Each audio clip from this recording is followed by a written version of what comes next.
Mukhang desidido ang Google na gawing mas madali ang buhay ng lahat ng tao, pati na rin ang manakawan at mabugbog. Ang insidente ay nangyari di umano sa Molotov's Bar sa San Francisco noong Biyernes. Ang tech writer na si Sarah Slocum ay excited na pinagyayabang ang kanyang Google Glass sa isa niyang kaibigan at napansin ito ng iilang mga customer na maaaring lasing.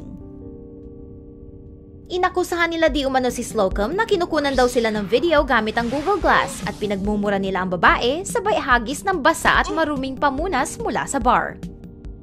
Pagkatapos ay ninakaw daw ng isang lalaki ang Google Glass at tumakbo palabas ng bar. Sinundan siya ni Slocum at nagkasagutan sila at naghamon ng lalaki na babasagin ang high-tech na salamin. Nag-away ang kaibigan ni Slocum at ang lalaking nagnakaw at sa gitna ng gulo ay nakuha ni Slocum ang kanyang Google Glass. Yun nga lang, nawala ang kanyang telepono at bag na nanakaw di umano nang kinumpronta niya ang magnanakaw. Ayon sa mga saksi, si Slocum daw ay lasing at pinagyayabang ang Google Glass sa isang lugar kung saan maraming naiinis sa ganitong pag-uugali. Baka nakalimutan niyang basahin ang Google Glass advice page kung saan may paalala na huwag maging isang glass hole.